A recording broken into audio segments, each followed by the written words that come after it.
പുതിയ വീഡിയോയിലേക്ക് സ്വാഗതം.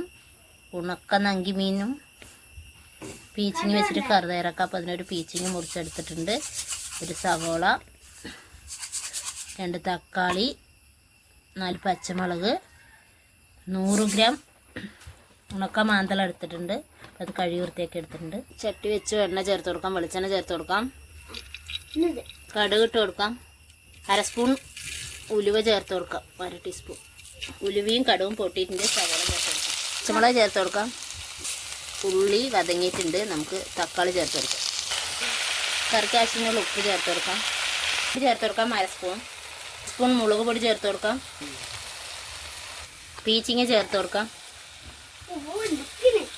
വെള്ളം ചേർത്ത് കൊടുക്കാം, കറിക്ക് ആവശ്യത്തിനുള്ള മൂടി വെച്ച് കൊടുക്കാം. പീച്ചിങ്ങയും തക്കാളി ഉള്ളിയൊക്കെ നന്നായിട്ട് വേകട്ടെ. അപ്പോൾ നമുക്ക് അരപ്പ് തയ്യാറാക്കാം. അരപ്പിന് 1 മുറി തേങ്ങ എടുത്ത് ചിരകി എടുത്തിട്ടുണ്ട്. അപ്പോൾ ഇത് അരച്ചെടുക്കാം. പീച്ചിങ്ങ വെന്തിട്ടുണ്ട്. നമുക്ക് മീൻ ചേർക്കാം. മീനിട്ട് തിളച്ചിട്ടുണ്ട്. അരപ്പ് ചേർത്ത് കൊടുക്കാം. 1/2 കപ്പ് വെള്ളം കൂടി ചേർത്ത് കൊടുക്കാം. അരപ്പ് ചേർത്ത് കറി നന്നായി തിളച്ചിട്ടുണ്ട്. 2 തണ്ട് കറുവേപ്പില ചേർത്ത് കൊടുക്കാം. പച്ച വെളിച്ചെണ്ണ ചേർത്ത് കൊടുക്കാം. കറി റെഡി ആയിട്ടുണ്ട്. അപ്പോൾ എല്ലാവരും ട്രൈ ചെയ്ത് നോക്കാം. Thanks for watching. അടുത്ത വീഡിയോ ആയിട്ട് കാണാം. ബൈ.